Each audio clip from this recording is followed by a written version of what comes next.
Hi, everybody. It's your two big sisters. We're here for another episode. For those of you that don't know, my name is Sukmani, And I'm Elizabeth.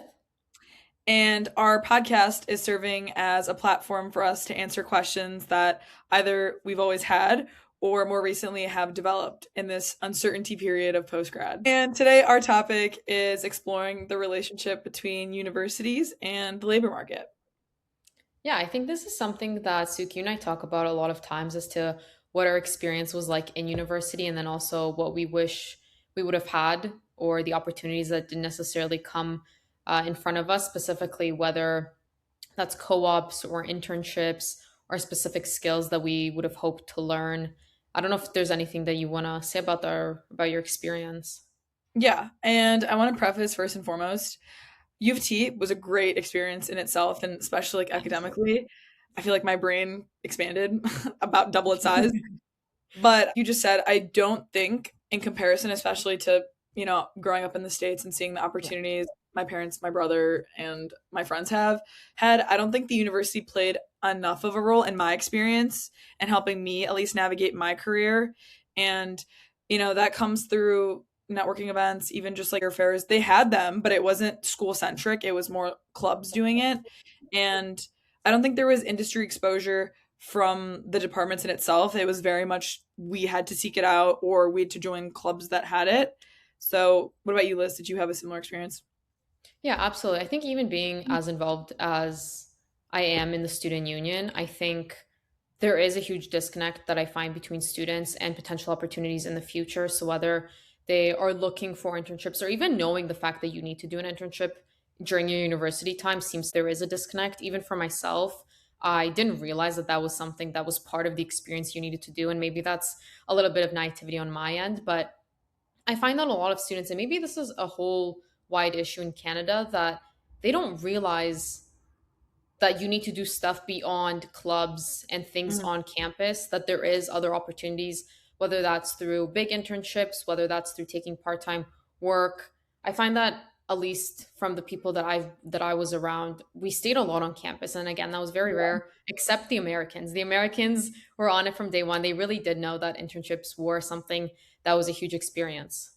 I think it's also just in comparison, even in high school. I don't know about you in your high school, but even at GBN, that's where I went to school, they would talk about internships. We knew what we needed to do in college, and that was through our college counselor. But I think that just dependent on the school and the environment, that's not normal. So I came to Canada and I would talk to my friends, and they were like, well, we didn't know that. How did you? And I thought it was normal that we discussed this back in high school, but it's not. And this is so random. While you were saying this, I remembered. So the exterminator came over a few weeks ago, and it's interesting. And he was asking about if I have a job, and I was explaining how I do. And he was just asking, oh, was it difficult to find it in this market? And it was, don't get me wrong, but also, like you said, he was talking about how when he was in college, it wasn't mandatory to have an internship. It was good, like it looked good on your resume, but really you didn't need to. And only, I guess, a handful of students knew that they had to do that. However, now you will not get a job unless you have an internship. And it's weird because, just hearing you say that, it sounds Canada is still kind of in that gap, whereas the US has moved on from optional to mandatory. Canada is going from the not having to now optional and slowly moving to mandatory.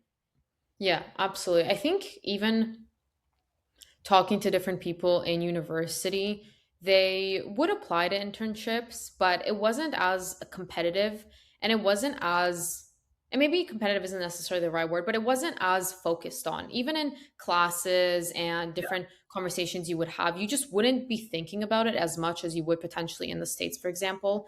And I think there is something missing in Canada specifically because a lot of students are now looking to get jobs and they are competing against really everyone at the market. It's so easy to come to Canada or move away. So I think that there is definitely something missing. I agree. And it's so funny because the main point, so for those of you that also don't know, there was an emphasis in the beginning of trying to encourage me to stay in the States for school. And I understood the validity of that, especially with COVID and job market currency, etc. However, a main point that some of my family members and relatives would ask while I was at school was, oh, are you going to the career center? Are they helping you? Do you have Handshake? Like all these different resources that are so mainstream across all of the schools in the states. And honestly, that was one thing that before getting my job and landing some of my internships, I was constantly, I wish I went to a school that had that. And for a while, it obviously it loomed over my head, and everything does work out, but it is a serious thing. I think that there needs to be, not even just across Canadian schools, but I think that schools, and to be fair, I'm sure there are schools that do a better job of it out there, but there needs to be a highlighted focus. The purpose of going to school is to learn skills, and whether those skills are for your job or whatever you're planning to do, like you need to like know that like there is a purpose to it, not just, oh, I'm going to school because I need to check a box off my list, you know? No, no, absolutely. And while you were saying that, another thing that came to mind is just being able to experience actually being in the workforce and understanding, okay, I like doing this job, or actually this isn't for me, and not being Yeah. committed to it for a year or however long, not an indefinite contract. You know, you're doing it for 3 months and you can really immerse yourself for those 3 months. But beyond that, you can make a decision, okay, I actually, this was something that I can see myself doing, or not, really that trial and error. Because I don't think we necessarily got that. And even I think right as I was finishing university, I thought I was going to go into policy, and I really, really thought that that was my end goal. And then I stumbled upon economic research, and I really fell in love with that. And so I think just even having that, like if I ended up in a policy analyst role or doing anything along policy research, I don't think I would have necessarily liked that as much. So Well, that's yeah. the thing. You want to do trial and error, but if there's no place to have trial and error, you're not going to know. Interestingly, despite Liz and I kind of sharing our experiences, maybe it was because we didn't know these resources existed, or there was things that we could have done differently.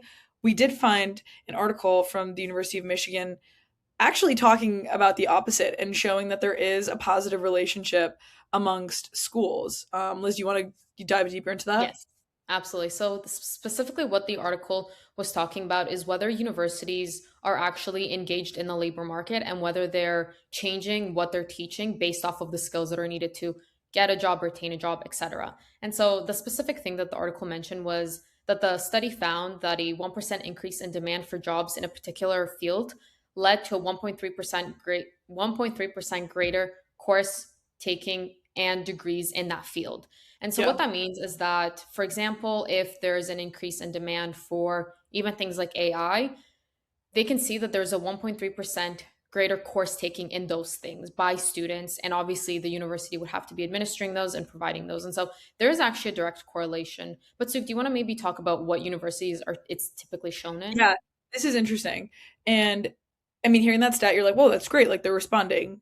But it's not all of universities. So, ironically, the more highly selective and more sought after universities, because they are selective and highly sought after, are actually not making the switch. And it's the universities that are more tuition dependent and are reliant on endowments and government funding that are making the switch. So, I mean, it makes sense as to why they're doing it. It's because if they're seeing a consumer switch their needs and their interests, they're going to try to match up with that consumer. But it does kind of trigger the question of people answering and asking if college is worth it, because if you're trying to make your university worth it because you're trying to go for certain industries, it would make less sense to go for the highly selective and sought after universities, given that your curricula is matched up with something that might not be as highly ranked. So I don't know. I just think it kind of impends the question of, it's more institutional economics here. I think absolutely. And I think what we'll do is also leave the link so that all of you can read it and give your opinion on it. Do you think you got the right skills out of your university? I think as a whole, I definitely did. I loved my experience at U of T.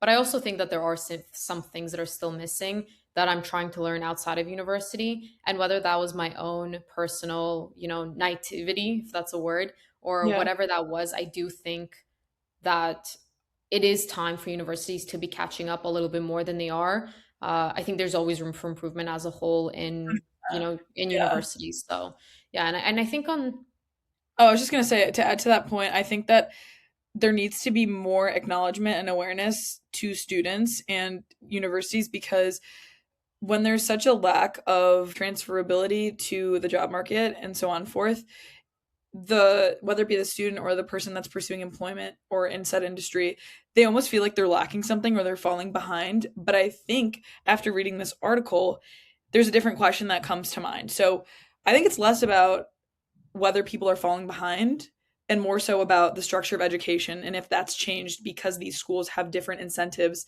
to change and match the labor market. And that has work also followed this, and has that fundamentally changed as well? So I think the more interesting question really is, why are people staying in school longer then?